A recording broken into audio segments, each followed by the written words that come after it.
ਪਿਆਰੇ ਦਰਸ਼ਕੋ, ਜੈ ਮਸੀਹ ਦੀ। ਦਿਸ਼ਾ ਪਰਿਵਰਤਨ ਦੇ ਸਾਡੇ ਅੱਜ ਦੇ ਪ੍ਰੋਗਰਾਮ ਦੇ ਵਿੱਚ ਤੁਹਾਡਾ ਸਭਨਾਂ ਦਾ ਬਹੁਤ-ਬਹੁਤ ਸਵਾਗਤ ਹੈ। ਉਮੀਦ ਕਰਦੇ ਹਾਂ ਕਿ ਤੁਸੀਂ ਸਾਰੇ ਰਾਜੀ ਖੁਸ਼ੀ ਨਾਲ ਹੋਵੋਗੇ ਅਤੇ ਪਰਮੇਸ਼ਰ ਦੇ ਵਚਨਾਂ ਦਾ ਆਨੰਦ ਮਾਣ ਰਹੇ ਹੋਵੋਗੇ। ਅਸੀਂ ਆਪਣੇ ਪਿਛਲੇ ਪ੍ਰੋਗਰਾਮ ਦੇ ਵਿੱਚ ਦਾਨੀਏਲ ਨਬੀ ਦੀ ਪੁਸਤਕ ਦੇ ਦੂਜੇ ਅਧਿਆਇ ਦੀ 1 ਤੋਂ ਲੈ ਕੇ 30 ਆਇਤਾਂ ਤੱਕ ਦਾ ਅਧਿਐਨ ਕੀਤਾ ਸੀ। ਦੋਸਤੋ, ਹੁਣ ਅਸੀਂ ਆਪਣੇ ਅੱਜ ਦੇ ਪ੍ਰੋਗਰਾਮ ਦੇ ਵਿੱਚ ਅੱਗੇ ਵਧਾਂਗੇ। ਅੱਜ ਅਸੀਂ ਬਾਈਬਲ ਬਾਣੀ ਦੇ ਵਿੱਚੋਂ ਦਾਨੀਏਲ ਨਬੀ ਦੀ ਪੁਸਤਕ ਦੇ ਦੂਜੇ ਅਧਿਆਇ ਦੀ 31 ਆਇਤ ਤੋਂ ਲੈ ਕੇ 43 ਆਇਤਾਂ ਦੇ ਵਚਨਾਂ ਦੇ ਉੱਤੇ ਗੌਰ ਕਰਾਂਗੇ। ਇਸ ਦੀ ਰੂਪਰੇਖਾ ਇਸ ਤਰ੍ਹਾਂ ਹੋਵੇਗੀ। ਨੰਬਰ 1, ਸੁਪਨਿਆਂ ਦਾ ਪ੍ਰਕਾਸ਼। ਨੰਬਰ 2, ਸੁਪਨਿਆਂ ਦਾ ਅਰਥ।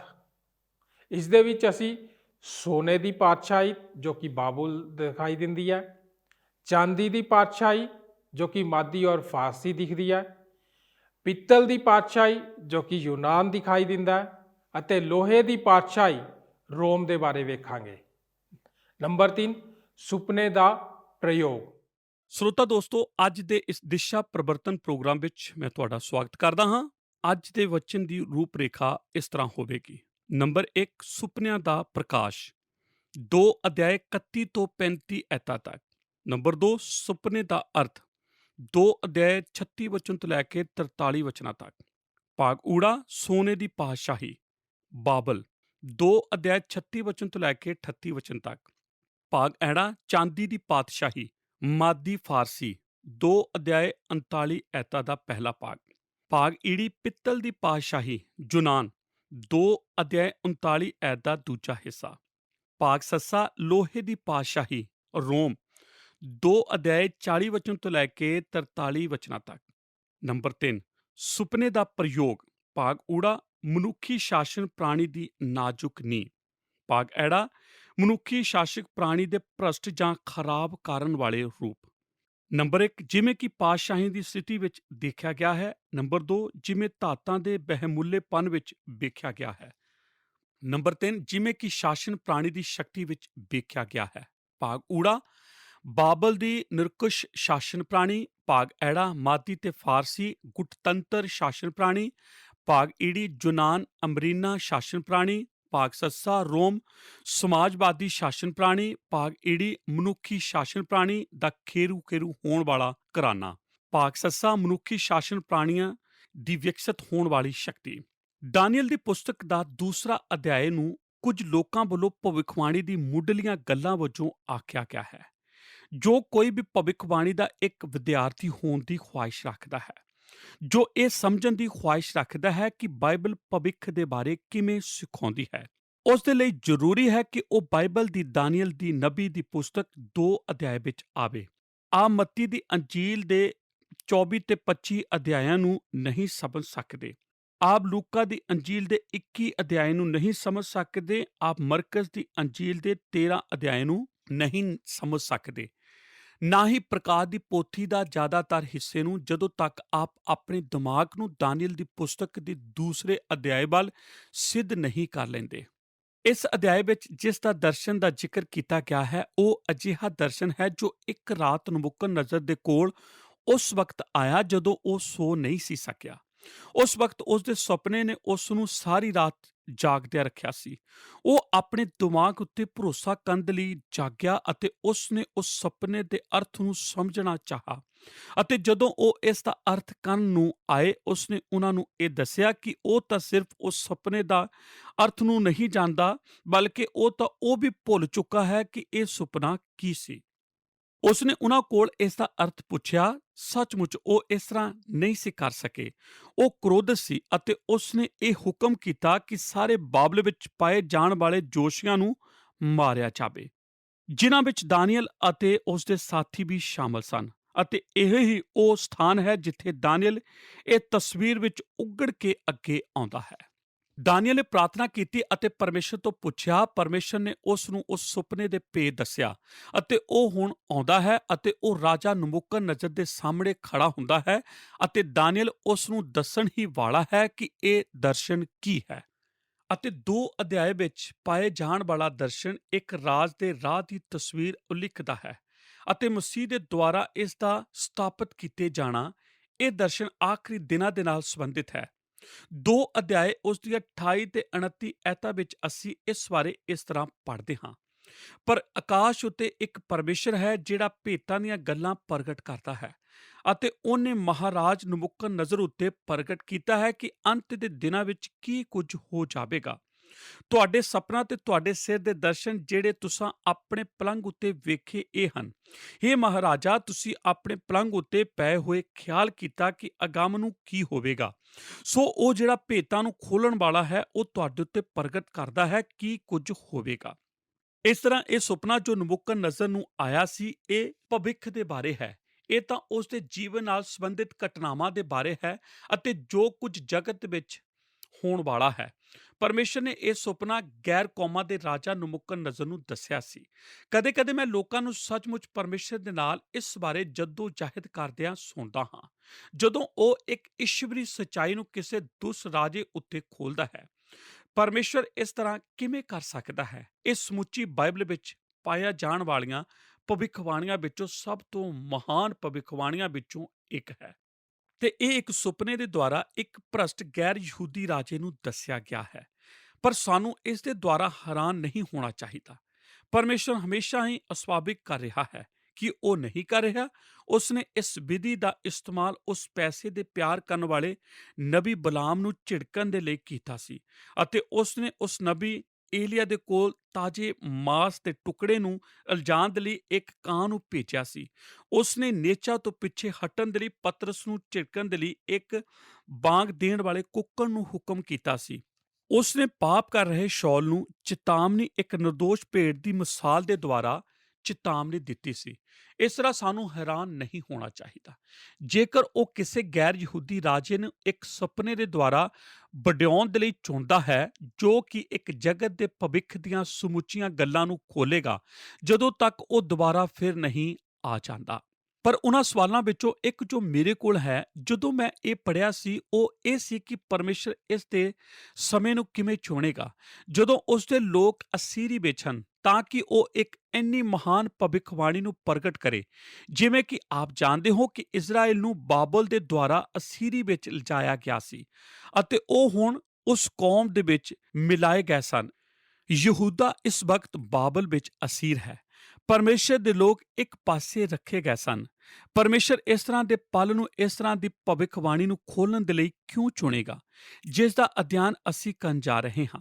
ਇਸ ਦੇ 2 ਕਾਰਨ ਹਨ। ਪਹਿਲਾ ਇਹ ਹੈ, ਜੇਕਰ ਉਸ ਵਕਤ ਆਪ ਇੱਕ ਯਹੂਦੀ ਹੁੰਦੇ ਜਿਸ ਨੇ ਪਰਮੇਸ਼ਰ ਦੀਆਂ ਭਵਿੱਖ ਨਾਲ ਸੰਬੰਧਿਤ ਗੱਲਾਂ ਨੂੰ ਸੁਣਿਆ ਹੁੰਦਾ, ਤਦ ਆਪ ਠੀਕ ਇਸ ਸਮੇਂ ਹੈਰਾਨ ਹੋ ਰਹੇ ਹੋਵੋਗੇ ਕਿ ਪਰਮੇਸ਼ਰ ਸਾਡੇ ਨਾਲ ਨਿਪਟ ਚੁੱਕਾ ਹੈ, ਕਿ ਸਾਨੂੰ ਹਮੇਸ਼ਾ ਵਾਸਤੇ ਇੱਕ ਪਾਸੇ ਕੀਤੇ ਜਾਣਾ ਹੈ। ਅਸੀਂ ਅਸੀਰੀ ਵਿੱਚ ਹਾਂ, ਸਾਡੀ ਕੌਮ ਹੁਣ ਨਾ ਰਹੀ। ਕਿ ਇਹੋ ਹੀ ਸਭ ਕੁਝ ਹੈ? ਪਰਮੇਸ਼ਰ ਯਹੂਦੀਆਂ ਨੂੰ ਆਖਣ ਦੀ ਖੁਆਇਸ਼ ਰੱਖਦਾ ਹੈ ਕਿ ਤੁਹਾਡੇ ਲਈ ਇਹ ਅੰਤ ਨਹੀਂ ਹੈ। ਇੱਕ ਭਵਿੱਖ ਵਿੱਚ ਸਮਾਂ ਆਉਣ ਵਾਲਾ ਹੈ ਜਦੋਂ ਮੈਂ ਦੁਬਾਰਾ ਫਿਰ ਤੁਹਾਡੇ ਨਾਲ ਜੁੜਾਂਗਾ। ਪਰ ਮੈਂ ਤੁਹਾਨੂੰ ਦੱਸਣ ਦੀ ਖੁਆਇਸ਼ ਰੱਖਦਾ ਹਾਂ ਕਿ ਇਹ ਸਭ ਦੇ ਵਿਚਕਾਰ ਕੀ ਕੁਝ ਵਾਪਰਨ ਜਾ ਰਿਹਾ ਹੈ। ਯਰੂਸ਼ਲਮ ਨੂੰ ਪਰਾਈਆਂ ਕੌਮਾਂ ਦੇ ਦੁਆਰਾ ਲਤਾੜਿਆ ਜਾਵੇਗਾ ਜਦੋਂ ਤੱਕ ਪਰਾਈਆਂ ਕੌਮਾਂ ਦਾ ਸਮਾਂ ਪੂਰਾ ਨਾ ਹੋ ਜਾਵੇ। ਇਸੇ ਦੇ ਨਾਲ ਪਰਮੇਸ਼ਰ ਗੈਰ ਕੌਮਾਂ ਦੇ ਲੋਕਾਂ ਨੂੰ ਇਹ ਸੰਦੇਸ਼ ਦੇਣਾ ਚਾਹਿਆ ਸੀ ਕਿ ਉਹ ਫਤਿਹ ਜੋ ਉਹਨਾਂ ਨੇ ਸੋਚਿਆ ਸੀ ਕਿ ਉਹਨਾਂ ਦੀ ਹੈ, ਉਹ ਤਾਂ ਅੰਤਲੇ ਵਿਨਾਸ਼ ਵੱਲ ਸਿਰਫ ਇੱਕੋ ਹੀ ਹੋਰ ਕਦਮ ਅੱਗੇ ਵਧਣਾ ਹੈ। ਰਾਜਾ ਨਬੂਕਦਨਜ਼ਰ ਇੱਕ ਘਮੰਡੀ ਰਾਜਾ ਸੀ ਅਤੇ ਉਸ ਦੇ ਰਾਜ ਵਿੱਚ ਉਹਨਾਂ ਨੇ ਸੋਚਿਆ ਸੀ ਕਿ ਇਹ ਤਾਂ ਮਹਾਨ ਬਾਬਲ ਹੈ ਜੋ ਅਸੀਂ ਉਸਾਰਿਆ ਹੈ ਅਤੇ ਅਸੀਂ ਹੁਣ ਵਿਸ਼ਵ ਉੱਤੇ ਫਤਿਹ ਪਾਉਣ ਵਾਲੇ ਹੋਣ ਵਾਲੇ ਹਾਂ। ਪਰਮੇਸ਼ਰ ਉਹਨਾਂ ਨੂੰ ਆਖਣਾ ਚਾਹੁੰਦਾ ਹੈ ਕਿ ਇਹ ਇਸ ਤਰ੍ਹਾਂ ਜਾਪਦਾ ਹੋ ਸਕਦਾ ਹੈ ਕਿ ਤੁਸੀਂ ਉੱਪਰ ਉੱਠ ਰਹੇ ਹੋ, ਪਰ ਮੈਂ ਤੁਹਾਨੂੰ ਕੁਝ ਦੱਸਣ ਦੀ ਖੁਆਇਸ਼ ਰੱਖਦਾ ਹਾਂ। ਤੁਸੀਂ ਤਾਂ ਵਿਨਾਸ਼ ਦੀ ਦਿਸ਼ਾ ਵੱਲ ਠੀਕ ਇੱਕ ਹੋਰ ਕਦਮ ਚੁੱਕ ਰਹੇ ਹੋ ਅਤੇ ਉਹ ਇਸ ਨੂੰ ਆਪਣੀ ਭਵਿੱਖਬਾਣੀ ਵਿੱਚ ਖੋਲੋਗੇ। ਹੁਣ ਅਸੀਂ ਇਸ ਭਵਿੱਖਬਾਣੀ ਨੂੰ ਸਮਝ ਸਕਦੇ ਹਾਂ ਜੇਕਰ ਅਸੀਂ ਸਮਝ ਲਈਏ ਉਹਨਾਂ 3 ਗੱਲਾਂ ਨੂੰ ਜੋ ਕਿ ਵਰਪਨ ਜਾ ਰਹੀਆਂ ਹਨ। ਅਸੀਂ ਭਵਿੱਖਬਾਣੀ ਦੇ ਪ੍ਰਕਾਸ਼ ਨੂੰ ਸਮਝਣ ਜਾ ਰਹੇ ਹਾਂ ਅਤੇ ਫਿਰ ਅਸੀਂ ਭਵਿੱਖਬਾਣੀ ਦੇ ਅਰਥ ਨੂੰ ਸਮਝਣ ਜਾ ਰਹੇ ਹਾਂ ਅਤੇ ਫਿਰ ਸੰਖੇਪ ਵਿੱਚ ਅਸੀਂ ਇਸ ਦੇ ਪ੍ਰਯੋਗ ਨੂੰ ਦੇਖਣ ਜਾ ਰਹੇ ਹਾਂ। ਮੈਂ ਤਾਂ ਬਸ ਤੁਹਾਨੂੰ ਉਤਸ਼ਾਹਿਤ ਕਰਨ ਲਈ ਬਾਈਬਲ ਬਾਣੀ ਦੀ ਇੱਕ ਐਤ ਦੇਣ ਦੀ ਖੁਆਇਸ਼ ਰੱਖਦਾ ਹਾਂ। ਇਹ ਮੱਤੀ ਦੀ ਅੰਜੀਲ 25 ਅਧਿਆਏ ਉਸ ਦੀ 15 ਐਤ ਨੂੰ। ਇਸ ਨੂੰ ਧਿਆਨ ਨਾਲ ਸੁਣੋ। ਉਪਰੰਤ ਜਦ ਤੁਸੀਂ ਉਸ ਉਜਾੜਨ ਵਾਲੀ ਘਿਉਣੀ ਚੀਜ਼ ਨੂੰ ਜਿਹਦੀ ਖਬਰ ਦਾਨੀਏਲ ਨਬੀ ਨੇ ਦਿੱਤੀ ਸੀ ਪਵਿੱਤਰ ਥਾਂ ਵਿੱਚ ਖੜੀ ਵੇਖੋਗੇ, ਬਾਚਣ ਵਾਲਾ ਸਮਝ ਲਵੇ। ਮੈਂ ਵਿਸ਼ਵਾਸ ਕਰਦਾ ਹਾਂ ਕਿ ਇਸ ਸਮੁੱਚੀ ਬਾਈਬਲ ਵਿੱਚ ਸਭ ਤੋਂ ਵੱਧ ਉਤਸ਼ਾਹਿਤ ਕਰਨ ਵਾਲਾ ਉਪਵਾਕ ਹੈ। ਜੋ ਵੀ ਦਾਨੀਏਲ ਦੀ ਪੁਸਤਕ ਨੂੰ ਪੜ੍ਹਦਾ ਹੈ ਉਹ ਇਸ ਨੂੰ ਸਮਝੇ ਅਤੇ ਇਹ ਮੈਨੂੰ ਇਹ ਦੱਸਦਾ ਹੈ ਕਿ ਪਰਮੇਸ਼ਰ ਸਾਡੇ ਲਈ ਇਹ ਸਮਝਣ ਦਾ ਇਰਾਦਾ ਰੱਖਦਾ ਹੈ ਕਿ ਇੱਥੇ ਕੀ ਹੈ। ਉਸਨੇ ਸਾਡੇ ਲਈ ਇਸ ਨੂੰ ਸੰਭਵ ਬਣਾਇਆ ਹੈ ਕਿ ਅਸੀਂ ਇਸ ਨੂੰ ਸਮਝ ਸਕੀਏ।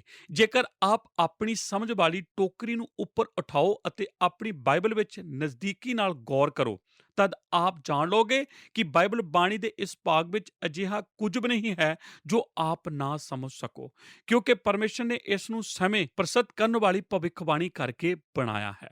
ਨੰਬਰ 1, ਸੁਪਨੇ ਦਾ ਪ੍ਰਕਾਸ਼, ਅਧਿਆਇ 2 31 ਵਚਨ ਤੋਂ ਲੈ ਕੇ 35 ਵਚਨਾਂ ਤੱਕ।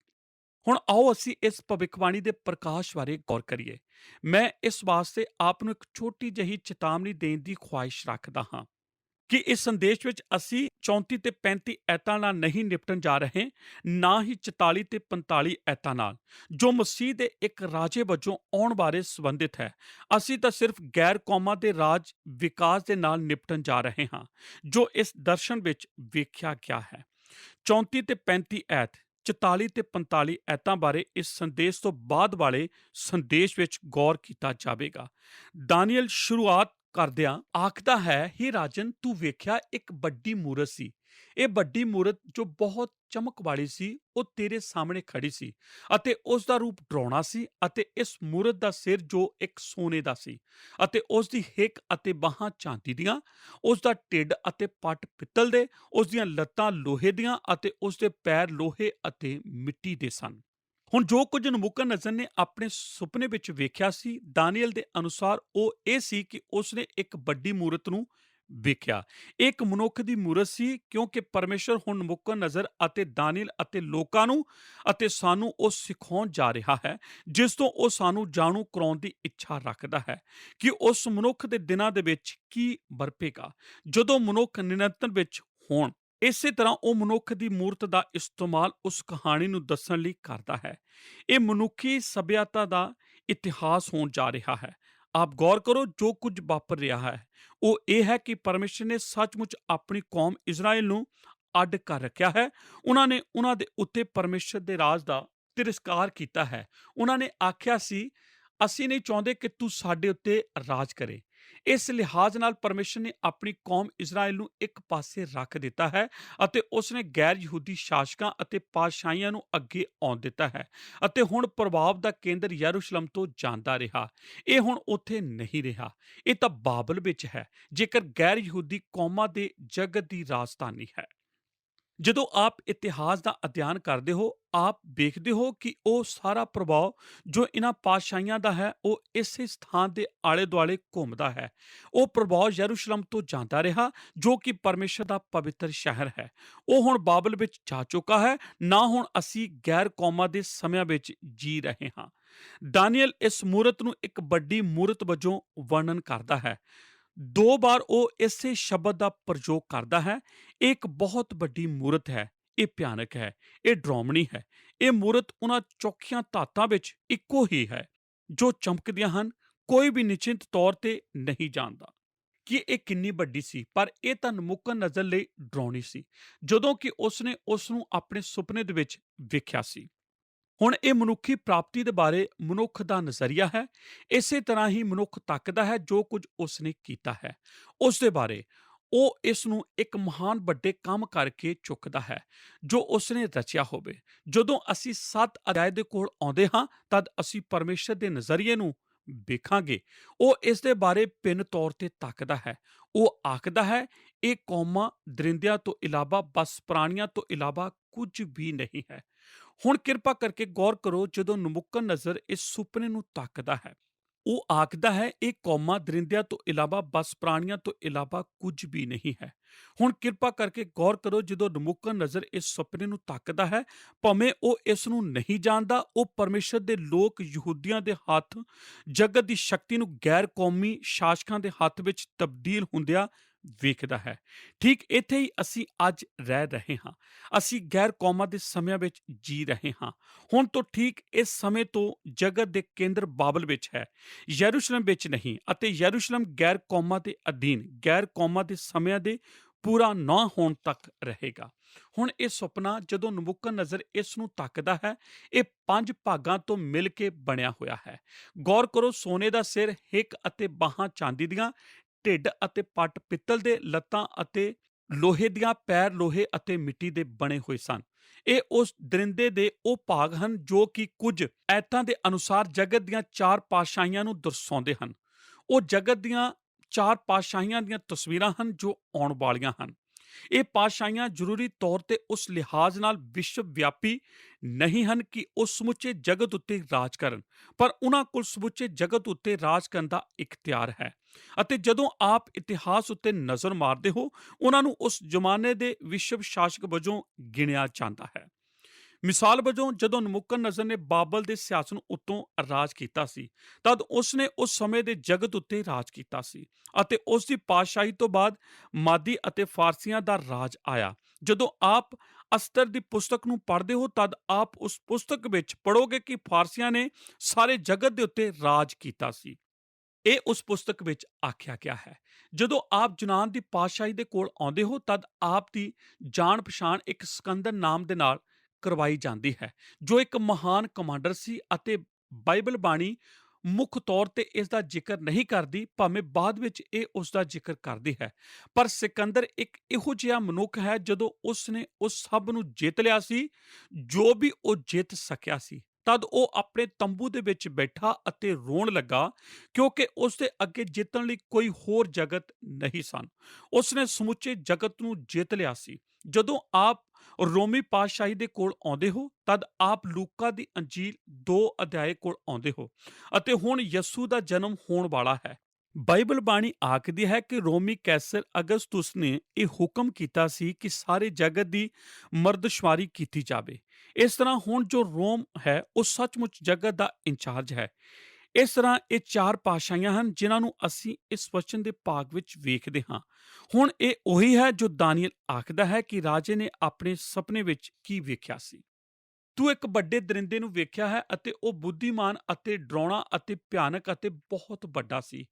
ਇਹੋ ਹੀ ਹੈ ਤੇਰਾ ਸੁਪਨਾ, ਇਹੋ ਹੀ ਹੈ ਜੋ ਤੂੰ ਵੇਖਿਆ ਸੀ। ਉਸਨੇ ਨਬੂਕਦਨਜ਼ਰ ਲਈ ਉਸ ਸੁਪਨੇ ਦੇ ਭੇਤ ਨੂੰ ਖੋਲ੍ਹਿਆ ਕਿ ਆਪ ਇਸ ਦੀ ਕਲਪਨਾ ਕਰ ਸਕਦੇ ਹੋ ਕਿ ਜਦੋਂ ਦਾਨੀਏਲ ਨੇ ਨਬੂਕਦਨਜ਼ਰ ਦੀਆਂ ਅੱਖਾਂ ਵਿੱਚ ਤੱਕਿਆ ਸੀ, ਤਦ ਇਹ ਕਿਸ ਤਰ੍ਹਾਂ ਦਾ ਹੋਵੇਗਾ। ਅਤੇ ਉਸਨੇ ਆਖਿਆ ਹੈ, ਹੇ ਨਬੂਕਦਨਜ਼ਰ, ਇਹ ਹੈ ਜੋ ਤੂੰ ਸੁਪਨਾ ਵੇਖਿਆ ਸੀ। ਅਤੇ ਉਸਨੇ ਬਸ ਉਸਦੇ ਲਈ ਇਸ ਨੂੰ ਦੱਸਿਆ। ਜਦੋਂ ਨਬੂਕਦਨਜ਼ਰ ਨੇ ਇਸ ਨੂੰ ਸੁਣਿਆ, ਉਸ ਦੀਆਂ ਅੱਖਾਂ ਖੁੱਲ੍ਹ ਗਈਆਂ, ਕਿਉਂਕਿ ਉਸ ਦੀ ਸਮਝ ਉਸ ਵਿੱਚ ਵਾਪਸ ਆ ਗਈ, ਅਤੇ ਉਸਨੇ ਜਾਣ ਲਿਆ ਕਿ ਇਹ ਠੀਕ ਉਹੀ ਹੈ ਜੋ ਸੁਪਨਾ ਉਸਨੇ ਵੇਖਿਆ ਸੀ। ਨੰਬਰ 2, ਸੁਪਨੇ ਦਾ ਅਰਥ। 2 ਅਧਿਆਇ 36 ਵਚਨ ਤੋਂ 43 ਵਚਨਾਂ ਤੱਕ। ਹੁਣ ਦਾਨੀਏਲ ਦੂਸਰੇ ਭਾਗ ਦੇ ਲਈ ਤਿਆਰ ਹੈ। ਉਹ ਨਬੂਕਦਨਜ਼ਰ ਨੂੰ ਦੱਸ ਚੁੱਕਾ ਹੈ ਕਿ ਸੁਪਨਾ ਕੀ ਹੈ। ਹੁਣ ਇਹ ਉਸ ਨੂੰ ਇਹ ਦੱਸਣ ਜਾ ਰਿਹਾ ਹੈ ਕਿ ਇਸ ਦਾ ਅਰਥ ਕੀ ਹੈ। ਸੁਪਨੇ ਦੇ ਭੇਤ ਨੂੰ ਦਾਨੀਏਲ ਆਖਦਾ ਹੈ ਕਿ ਜੋ ਕੁਝ ਅੱਗੇ ਹੈ ਉਹ ਇਸ ਦਾ ਅਰਥ ਹੈ। 36 ਐਤ ਇਹ ਹੈ ਉਹ ਸੁਪਨਾ, ਅਤੇ ਅਸੀਂ ਰਾਜਾ ਦੇ ਸਾਹਮਣੇ ਇਸ ਦੇ ਅਰਥ ਨੂੰ ਦੱਸਾਂਗੇ। ਹੁਣ ਗੌਰ ਕਰੋ, ਉਸਨੇ ਇਸ ਤਰ੍ਹਾਂ ਨਹੀਂ ਸੀ ਆਖਿਆ ਕਿ ਉਸ ਦੇ ਅਰਥਾਂ ਵਿੱਚੋਂ ਇਹ ਇੱਕ ਹੈ। ਉਹ ਕੀ ਆਖਦਾ ਹੈ, ਇਹ ਹੈ ਇਸ ਦਾ ਅਰਥ। 45 ਐਤ ਉੱਤੇ ਗੌਰ ਕਰੋ। ਜਦੋਂ ਉਹ ਸਭ ਕੁਝ ਕਰ ਹਟਦਾ ਹੈ, ਤਦ ਉਹ ਆਖਦਾ ਹੈ ਕਿ ਇਹ ਸੁਪਨਾ ਪੱਕਾ ਹੈ ਅਤੇ ਇਸ ਦਾ ਅਰਥ ਨਿਸ਼ਚਿੰਤ ਹੈ। ਦੂਸਰੇ ਸ਼ਬਦਾਂ ਵਿੱਚ ਤੈਨੂੰ ਇਸ ਦੇ ਬਾਰੇ ਕੋਈ ਕੈਫਾ ਨਹੀਂ ਲਗਾਉਣਾ ਪੈਣਾ। ਦਾਨੀਏਲ ਨੇ ਸਾਨੂੰ ਉਹ ਸੁਪਨਾ ਦੱਸਿਆ ਹੈ, ਅਤੇ ਹੁਣ ਉਹ ਸਾਨੂੰ ਦੱਸਣ ਜਾ ਰਿਹਾ ਹੈ ਕਿ ਇਸ ਦਾ ਅਰਥ ਕੀ ਹੈ। ਇਹ 5 ਸੰਭਵ ਅਰਥਾਂ ਦੇ ਵਿੱਚੋਂ ਇੱਕ ਨਹੀਂ ਹੈ। ਇਹ ਤਾਂ ਉਹੀ ਇੱਕ ਅਰਥ ਹੈ ਜੋ ਦਾਨੀਏਲ ਦੱਸਣ ਜਾ ਰਿਹਾ ਹੈ। ਕੀ ਇਹ ਮਹਾਨ ਨਹੀਂ ਹੈ? ਕੀ ਇਹ ਇੱਕ ਖੁਦ ਅਰਥ ਕਰਨ ਵਾਲੀ ਭਵਿੱਖਬਾਣੀ ਹੈ? ਇਹ ਉਹ ਤਸਵੀਰ ਹੈ, ਅਤੇ ਇਹੀ ਹੈ ਜੋ ਇਸ ਦਾ ਅਰਥ ਹੈ। ਹੁਣ ਇਹ ਸੁਪਨਾ ਜਗਤ ਦੀਆਂ ਪਾਤਸ਼ਾਹੀਆਂ ਦੇ ਬਾਰੇ ਹੈ। ਜੇਕਰ ਆਪ ਆਪਣੀ ਬਾਈਬਲ ਵਿੱਚ ਗੌਰ ਕਰੋ ਤਦ ਆਪ ਗੌਰ ਕਰੋਗੇ ਕਿ 37 ਤੇ 44 ਐਤਾਂ ਦੇ ਵਿੱਚ ਇਹ ਸ਼ਬਦ ਪਾਤਸ਼ਾਹੀ 9 ਵਾਰ ਆਉਂਦਾ ਹੈ। ਇਹ ਭਵਿੱਖਬਾਣੀ ਪਾਤਸ਼ਾਹੀਆਂ ਦੇ ਬਾਰੇ ਹੈ। ਇਹ ਤਾਂ ਬਹੁਤ ਹੀ ਸਾਫ਼ ਜ਼ਾਹਿਰ ਹੈ। 39 ਐਤ ਇਸ ਦੀ ਪਛਾਣ ਉਦੋਂ ਕਰਵਾਉਂਦੀ ਹੈ ਜਦੋਂ ਇਹ ਆਖਦੀ ਹੈ ਕਿ ਇਸ ਤੋਂ ਬਾਅਦ ਇੱਕ ਹੋਰ ਰਾਜ ਉੱਠੇਗਾ। ਕਿ ਰਾਜ ਹੁਣ ਇਹ ਕੋਈ ਰਾਜਾ ਨਹੀਂ ਹੈ, ਇਹ ਕੋਈ ਸ਼ਖਸੀਅਤ ਨਹੀਂ ਹੈ, ਇਹ ਤਾਂ ਇੱਕ ਪਾਤਸ਼ਾਹੀ ਹੈ। ਇਹ ਤਾਂ ਇੱਕ ਰਾਜੇ ਦੀ ਪਾਤਸ਼ਾਹੀ ਹੈ। ਇਹ ਤਾਂ ਉਹ ਸਥਾਨ ਹੈ ਜਿੱਥੇ ਇੱਕ ਰਾਜਾ ਆਪਣੇ ਇਖਤਿਆਰ ਦਾ ਇਸਤੇਮਾਲ ਕਰਦਾ ਹੈ। ਇਹ ਤਾਂ ਉਹ ਦੁਰਸ਼ਨ ਹੈ ਅਤੇ ਸਰਕਾਰ ਦਾ ਰਾਜ ਹੈ। ਇਹ ਵਿਸ਼ਵ ਵਿਆਪੀ ਪਾਤਸ਼ਾਹੀਆਂ ਇਸ ਭਵਿੱਖਬਾਣੀ ਵਿੱਚ ਇੱਕ ਦੂਸਰੇ ਤੋਂ ਬਾਅਦ ਉਹਨਾਂ ਦੀ ਥਾਂ ਲੈਣ ਵਾਲੀਆਂ ਪਾਤਸ਼ਾਹੀਆਂ ਵਜੋਂ ਤੱਕੀਆਂ ਜਾਂਦੀਆਂ ਹਨ।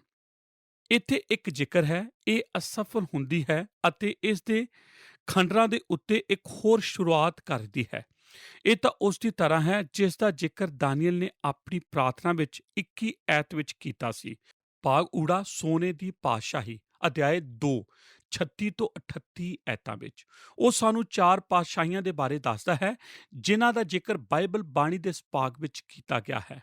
ਹੁਣ ਸਭ ਤੋਂ ਪਹਿਲਾਂ ਗੌਰ ਕਰੋ ਸੋਨੇ ਦੀ ਪਾਤਸ਼ਾਹੀ ਦੇ ਬਾਰੇ। ਇਸ ਦਾ ਜ਼ਿਕਰ 38 ਐਤ ਵਿੱਚ ਹੈ ਅਤੇ ਜਿੱਥੇ ਕਿਤੇ ਮਨੁੱਖ ਦੀ ਵੰਸ਼ ਵਸਦੀ ਹੈ, ਉਸਨੇ ਖੇਤ ਦੇ ਜਾਨਵਰਾਂ ਅਤੇ ਆਕਾਸ਼ ਦੇ ਪੰਛੀਆਂ ਨੂੰ ਤੁਹਾਡੇ ਹੱਥ ਵਿੱਚ ਕਰਕੇ ਤੁਹਾਨੂੰ ਉਹਨਾਂ ਸਭਨਾਂ ਦਾ ਮਾਲਕ ਬਣਾਇਆ ਹੈ। ਉਹੀ ਸੋਨੇ ਦਾ ਸਿਰ ਤੁਸੀਂ ਹੋ। ਹੁਣ ਇਹ ਪਹਿਲਾ ਅਰਥ ਹੈ, ਉਹ ਸੋਨੇ ਦਾ ਸਿਰ ਤੂੰ ਹੀ ਹੈ। ਜੀ ਹਾਂ, ਆਪਨੇ ਪਹਿਲਾਂ ਹੀ ਜਾਣ ਲਿਆ ਹੈ। ਕਿ ਆਪਨੇ ਨਹੀਂ ਜਾਣਿਆ ਇਹ ਸੋਨੇ ਦਾ ਸਿਰ ਕੌਣ ਹੈ? ਇਹ ਨਬੂਕਦਨਜ਼ਰ ਹੈ। ਉਹ ਕੀ ਹੈ? ਉਹ ਬਾਬਲ ਹੈ। ਇਸ ਤਰ੍ਹਾਂ ਦਾਨੀਏਲ ਨਬੂਕਦਨਜ਼ਰ ਨੂੰ ਆਖਦਾ ਹੈ ਕਿ ਉਹ ਵੱਡੀ ਮੂਰਤ ਜੋ ਤੂੰ ਵੇਖੀ ਸੀ ਅਤੇ ਤੂੰ ਉਸ ਸੋਨੇ ਦੇ ਸਿਰ ਨੂੰ ਜਾਣਦਾ ਹੈ। ਹਾਂ, ਉਹ ਤੂੰ ਹੀ ਹੈ। ਇਹ ਤਾਂ ਢੁਕਵੀਂ ਗੱਲ ਹੈ ਕਿ ਬਾਬਲ ਨੂੰ ਸੋਨੇ ਦੀ ਪਾਤਸ਼ਾਹੀ ਆਖਿਆ ਜਾਵੇ, ਕਿਉਂਕਿ ਇਹ ਤਾਂ ਸਮੁੱਚੇ ਇਹੋ ਜਿਹੀ ਪਾਤਸ਼ਾਹੀ ਸੀ ਜੋ ਸੋਨੇ ਦੇ ਨਾਲ ਭਰਪੂਰ ਸੀ। ਜਦੋਂ ਇਤਿਹਾਸਕਾਰ ਹੀਰੋਡੇਟੋ ਬਾਬਲ ਨੂੰ ਗਿਆ ਕੋਈ 100 ਸਾਲ ਨਬੂਕਦਨਜ਼ਰ ਤੋਂ ਬਾਅਦ, ਤਦ ਉਸਨੇ ਆਪਣੇ ਇਤਿਹਾਸ ਵਿੱਚ ਲਿਖਿਆ ਸੀ ਕਿ ਉਸ ਦੇ ਸਾਰੇ ਜੀਵਨ ਵਿੱਚ ਉਸ ਨੂੰ ਕਦੇ ਵੀ ਉਨਾ ਜ਼ਿਆਦਾ ਸੋਨਾ ਨਹੀਂ ਸੀ ਦੇਖਿਆ, ਨਾ ਹੀ ਇਸ ਦੀ ਕਲਪਨਾ ਕੀਤੀ ਕਿ ਉਹ ਇੰਨਾ ਜ਼ਿਆਦਾ ਹੋ ਸਕਦਾ ਸੀ। ਇਹ ਤਾਂ ਸੱਚਮੁੱਚ ਇੱਕ ਇਹੋ ਜਿਹੀ ਪਾਤਸ਼ਾਹੀ ਸੀ ਜੋ ਕਿ ਸੋਨੇ ਦੇ ਨਾਲ ਭਰਪੂਰ ਸੀ। ਭਾਗ ਐੜਾ ਚਾਂਦੀ ਦੀ ਪਾਤਸ਼ਾਹੀ ਅਧਿਆਇ 2 39 ਵਚਨ। ਹੁਣ ਦਾਨੀਏਲ ਆਖਦਾ ਹੈ ਨਬੂਕਦਨਜ਼ਰ ਇੱਕ ਹੋਰ ਪਾਤਸ਼ਾਹੀ ਹੈ ਜੋ ਤੇਰੀ ਪਾਤਸ਼ਾਹੀ ਤੋਂ ਛੋਟੀ ਹੈ। 39 ਐਤ ਅਤੇ ਅਸੀਂ ਜਾਣਦੇ ਹਾਂ ਕਿ ਉਹ ਪਾਤਸ਼ਾਹੀ ਕੀ ਹੈ। ਉਹ ਸੋਨੇ ਦੀ ਪਾਤਸ਼ਾਹੀ ਹੈ। ਇਹ ਮਾਦੀ ਫਾਰਸੀ ਪਾਤਸ਼ਾਹੀ ਹੈ। ਅਤੇ ਅਸੀਂ ਕਿਵੇਂ ਜਾਣਦੇ ਹਾਂ ਕਿ ਇਹ ਮਾਦੀ ਫਾਰਸੀ ਪਾਤਸ਼ਾਹੀ ਹੈ? ਜੀ ਹਾਂ, ਆਪਣੀਆਂ ਬਾਈਬਲਾਂ ਵਿੱਚ 5 ਅਧਿਆਇ 28 ਐਤ ਦੇ ਵਚਨਾਂ ਕੋਲ ਆਓ ਅਤੇ ਉੱਥੇ ਆਪ ਦੇਖੋਗੇ ਕਿ ਕੰਧ ਉੱਤੇ ਪਾਈ ਜਾਣ ਵਾਲੀ ਹੱਥ ਲਿਖਤ ਦੀ ਕਹਾਣੀ ਦੇ ਵਿੱਚ ਉਸ ਪਾਤਸ਼ਾਹੀ ਦੇ ਭੇਤ ਨੂੰ ਖੋਲ੍ਹਿਆ ਗਿਆ ਹੈ। 28 ਐਤ ਵਿੱਚ ਜਦੋਂ ਬਲੇਸ਼ਰ ਜੋ ਕਿ ਨਬੂਕਦਨਜ਼ਰ ਦਾ ਪੋਤਾ ਸੀ, ਤਦ ਉਹ ਹੱਥ ਲਿਖਤ ਕੰਧ ਦੇ ਉੱਤੇ ਆਈ ਅਤੇ ਫਿਰ 28 ਐਤ ਵਿੱਚ ਅਸੀਂ ਇਸ ਤਰ੍ਹਾਂ ਪੜ੍ਹਦੇ ਹਾਂ, ਤੇਰੀ ਪਾਤਸ਼ਾਹੀ ਦਾ ਤੇਰਾ ਰਾਜ ਵੰਡਿਆ ਗਿਆ ਹੈ ਅਤੇ ਇਸ ਨੂੰ ਮਾਦੀਆਂ ਅਤੇ ਫਾਰਸੀਆਂ ਨੂੰ ਦਿੱਤਾ ਗਿਆ ਹੈ। ਇਸ ਦਾ ਇੱਕ ਹੋਰ ਹਵਾਲਾ 8 ਅਧਿਆਇ ਉਸ ਦੀ 20 ਐਤ ਵਿੱਚ ਦਿੱਤਾ ਗਿਆ ਹੈ। ਪਰਮੇਸ਼ਰ ਆਖਦਾ ਹੈ ਦਾਨੀਏਲ ਦੇ ਰਾਹੀਂ ਨਬੂਕਦਨਜ਼ਰ ਨੂੰ, ਪਰਮੇਸ਼ਰ ਆਖਦਾ ਹੈ ਤੂੰ ਸੋਨੇ ਦਾ ਸਿਰ ਹੈ ਅਤੇ ਤੇਰੇ ਤੋਂ ਬਾਅਦ ਇੱਕ ਹੋਰ ਪਾਤਸ਼ਾਹੀ ਖੜੀ ਹੋਣ ਵਾਲੀ ਹੈ ਅਤੇ ਉਹ ਤੇਰੇ ਉੱਤੇ ਰਾਜ ਕਰੇਗੀ। ਉਹ ਕੌਣ ਹੈ? ਇਹ ਤਾਂ ਮਾਦੀ ਅਤੇ ਫਾਰਸੀਆਂ ਦੀ ਪਾਤਸ਼ਾਹੀ ਹੈ। ਗੌਰ ਕਰੋ ਕਿ ਉਸ ਮੂਰਤ ਦੇ ਉਸ ਭਾਗ ਦੇ ਵਿੱਚੋਂ 2 ਬਾਹਾਂ ਹਨ, ਮਾਦੀ ਤੇ ਫਾਰਸੀ। ਇਹ ਦੂਸਰੇ ਰਾਜ ਦੀ ਵੰਡੇ ਹੋਏ ਸੁਭਾਅ ਦੀ ਇੱਕ ਖੂਬਸੂਰਤ ਤਸਵੀਰ ਹੈ। ਭਾਗ ਈੜੀ ਪਿੱਤਲ ਦੀ ਪਾਤਸ਼ਾਹੀ ਅਧਿਆਇ 2 39 ਐਤ। ਜੀ ਹਾਂ, ਆਓ ਅਸੀਂ ਹੁਣ ਤੀਸਰੀ ਪਾਤਸ਼ਾਹੀ ਕੋਲ ਆਉਂਦੇ ਹਾਂ। ਤੀਸਰੀ ਪਾਤਸ਼ਾਹੀ ਯੂਨਾਨ ਦੀ ਪਾਤਸ਼ਾਹੀ ਹੈ ਅਤੇ ਜਾਂ ਫਿਰ ਪਿੱਤਲ ਦੀ ਪਾਤਸ਼ਾਹੀ। 39 ਐਤ। ਇੱਥੇ 39 ਐਤ ਵਿੱਚ ਲਿਖਿਆ ਗਿਆ ਹੈ ਅਤੇ ਤੁਹਾਡੇ ਪਿੱਛੋਂ ਇੱਕ ਹੋਰ ਰਾਜ ਉੱਠ ਖੜਾ ਹੋਵੇਗਾ ਜਿਹੜਾ ਤੁਹਾਡੇ ਤੋਂ ਛੋਟਾ ਹੋਵੇਗਾ ਅਤੇ ਫਿਰ ਤੀਸਰਾ ਰਾਜ ਪਿੱਤਲ ਦਾ ਰਾਜ ਸਾਰੀ ਧਰਤੀ ਉੱਤੇ ਰਾਜ ਕਰੇਗਾ। ਹੁਣ ਇਹ ਯੂਨਾਨ ਦੀ ਪਾਤਸ਼ਾਹੀ ਹੈ ਅਤੇ ਅਸੀਂ ਇਹ ਬਾਈਬਲ ਬਾਣੀ ਦੇ 2 ਭਾਗਾਂ ਵਿੱਚੋਂ ਜਾਣਦੇ ਹਾਂ। 8 ਅਧਿਆਇ ਉਸ ਦੀ 21 ਐਤ ਅਤੇ 11 ਅਧਿਆਇ ਉਸ ਦੀ 21 ਐਤ। ਉੱਥੇ ਯੂਨਾਨ ਦਾ ਜ਼ਿਕਰ ਇੱਥੇ ਭਵਿੱਖਬਾਣੀ ਵਿੱਚ ਕੀਤਾ ਗਿਆ ਹੈ। ਅਸੀਂ ਇਸ ਬਾਰੇ ਗੌਰ ਨਹੀਂ ਕਰਾਂਗੇ, ਬਸ ਇਸ ਨੂੰ ਦੇਖਾਂਗੇ। ਪਰ ਇਹ ਯੂਨਾਨੀ ਪਾਤਸ਼ਾਹੀ ਅਮਰੀਨਾ ਸ਼ਾਸਨ ਪ੍ਰਾਣੀ ਦੀ ਪਾਤਸ਼ਾਹੀ ਹੈ। ਇਹ ਸਿਕੰਦਰ ਮਹਾਨ ਦੀ ਪਾਤਸ਼ਾਹੀ ਹੈ। ਉਹੀ ਹੈ ਜਿਸ ਦੇ ਬਾਰੇ ਅਸੀਂ ਕੁਝ ਪਲ ਪਹਿਲਾਂ ਹੀ ਗੱਲ ਕੀਤੀ ਸੀ ਕਿ ਉਹ ਇੰਨਾ ਨਿਰਾਸ਼ ਕੀਤਾ ਗਿਆ ਸੀ ਕਿਉਂਕਿ ਉਸ ਦੇ ਜਿੱਤਣ ਲਈ ਕੋਈ ਹੋਰ ਜਗਤ ਨਹੀਂ ਸੀ ਰਹਿ ਗਿਆ। ਇਹ ਪਿੱਤਲ ਦੀ ਪਾਤਸ਼ਾਹੀ ਹੈ ਕਿਉਂਕਿ ਉਸ ਖਾਸ ਸਮੇਂ ਦੇ ਦੌਰਾਨ ਸਿਕੰਦਰ ਦੀ ਫੌਜੀ ਭਾਵਨਾ ਹੁਣ ਹੁਣੇ-ਹੁਣੇ ਆਰੰਭ ਹੋਈ ਸੀ। ਉਸਨੇ ਹੁਣੇ-ਹੁਣੇ ਆਪਣੇ ਸੈਨਿਕਾਂ ਨੂੰ ਪਿੱਤਲ ਦੀ ਤਾਂਤ ਦੇ ਸ਼ਾਸਤਰਾਂ ਦੇ ਨਾਲ ਲੈਸ ਕਰਨਾ ਆਰੰਭ ਕੀਤਾ ਸੀ ਜੋ ਉਸ ਯੁੱਗ ਦੇ ਵਿੱਚ ਪਾਏ ਜਾਂਦੇ ਸਨ, ਅਤੇ ਉਹ ਪਿੱਤਲ ਅਤੇ ਇਸ ਦੀ ਤਾਂਤ ਦੀਆਂ ਟੋਪੀਆਂ ਅਤੇ ਢਾਲਾਂ ਅਤੇ ਸੰਜੋ ਅਤੇ ਤਲਵਾਰਾਂ ਲੈ ਕੇ ਨਿਕਲਦੇ ਸਨ। ਪਿੱਤਲ ਉਸ ਪਾਤਸ਼ਾਹੀ ਦੀ ਇੱਕ ਢੁਕਵੀਂ ਤਸਵੀਰ ਹੈ ਅਤੇ ਇਹ ਅਗਲੀ ਪਾਤਸ਼ਾਹੀ ਹੈ ਜੋ ਉਸ ਤੋਂ ਆਉਂਦੀ ਹੈ। ਭਾਗ ਸੱਸਾ, ਲੋਹੇ ਦੀ ਪਾਤਸ਼ਾਹੀ, 2 ਅਧਿਆਏ 40 ਵਚਨ ਤੋਂ ਲੈ ਕੇ 43 ਵਚਨਾਂ ਤੱਕ। ਫਿਰ ਚੌਥੀ ਪਾਤਸ਼ਾਹੀ ਰੋਮ ਦੀ ਪਾਤਸ਼ਾਹੀ ਹੈ। 40 ਐਤ ਇੱਥੇ 40 ਐਤ ਵਿੱਚ ਲਿਖਿਆ ਗਿਆ ਹੈ, ਚੌਥਾ ਰਾਜ ਲੋਹੇ ਵਰਗਾ ਕਰੜਾ ਹੋਵੇਗਾ। ਹੁਣ ਆਪ ਬਾਈਬਲ ਦੇ ਦੁਆਰਾ ਇਸ ਨੂੰ ਸਿੱਧ ਨਹੀਂ ਕਰ ਸਕਦੇ ਕਿ ਇਹ ਚੌਥੀ ਪਾਤਸ਼ਾਹੀ ਰੋਮ ਦੀ ਪਾਤਸ਼ਾਹੀ ਹੈ। ਕੋਈ ਵੀ ਬਾਈਬਲ ਬਾਣੀ ਦਾ ਭਾਗ ਇਸ ਤਰ੍ਹਾਂ ਨਹੀਂ ਆਖਦਾ, ਪਰ ਇਤਿਹਾਸ ਇਸ ਨੂੰ ਸਿੱਧ ਕਰਦਾ ਹੈ ਕਿ ਰੋਮ ਹੀ ਉਹ ਚੌਥੀ ਪਾਤਸ਼ਾਹੀ ਹੈ। ਆਪ ਵਾਪਸ ਜਾ ਕੇ ਇਸ ਦਾ ਅਧਿਐਨ ਕਰੋ ਅਤੇ ਆਪ ਪਾਉਂਦੇ ਹੋ ਕਿ ਯੂਨਾਨੀਆਂ ਤੋਂ ਬਾਅਦ ਰੋਮੀਓ ਨੇ ਰਾਜ ਕੀਤਾ ਸੀ ਅਤੇ ਹਰ ਕੁਝ ਇਸ ਭਵਿੱਖਬਾਣੀ ਦੇ ਬਾਰੇ ਇੱਕ ਦੂਸਰੇ ਨਾਲ ਜੁੜੇ ਹੋਏ ਅਰਥ ਦੀ ਤਰ੍ਹਾਂ ਹੀ ਹੈ। ਮਿਸਾਲ ਵਜੋਂ ਲੋਹੇ ਦਾ ਜ਼ਿਕਰ ਰੋਮ ਦੇ ਜ਼ਿਕਰ ਦੇ ਹਵਾਲੇ ਲਈ ਇਸ ਭਾਗ ਵਿੱਚ 14 ਵਾਰ ਕੀਤਾ ਗਿਆ ਹੈ ਅਤੇ ਹਰੇਕ ਸਕੂਲੀ ਬੱਚਾ ਰੋਮੀਆਂ ਦੀਆਂ ਲੋਹੇ ਦੀਆਂ ਪੁਸ਼ਾਕਾਂ ਦੇ ਬਾਰੇ ਸੁਣ ਚੁੱਕਾ ਹੈ। ਸਾਡੇ ਪ੍ਰਭੂ ਦੇ ਜਨਮ ਤੋਂ 50 ਸਾਲ ਪਹਿਲਾਂ ਰੋਮੀ ਰਾਜ ਹੋਂਦ ਵਿੱਚ ਆਇਆ ਅਤੇ ਸਾਡੇ ਪ੍ਰਭੂ ਦੀ ਸੇਵਾ ਦੇ ਦੌਰਾਨ ਉਸ ਨੇ ਇਸ ਧਰਤੀ ਉੱਤੇ ਹੁੰਦੇ ਵਕਤ ਰਾਜ ਕਰਨਾ ਜਾਰੀ ਰੱਖਿਆ। ਦੋਸਤੋ, ਅਸੀਂ ਦਾਨੀਏਲ ਦੇ ਦੂਜੇ ਅਧਿਆਇ ਦਾ ਅਧਿਐਨ ਕਰ ਰਹੇ ਸੀ। ਸਾਡੇ ਅੱਜ ਦੇ ਪ੍ਰੋਗਰਾਮ ਤੋਂ ਅਸੀਂ ਇਸ ਅਧਿਆਇ ਨੂੰ ਕੁਝ ਲੋਕ ਭਵਿੱਖਬਾਣੀਆਂ ਦੀਆਂ ਮੁੱਢਲੀਆਂ ਗੱਲਾਂ ਦੇ ਵਜੋਂ ਦੇਖਦੇ ਹਨ।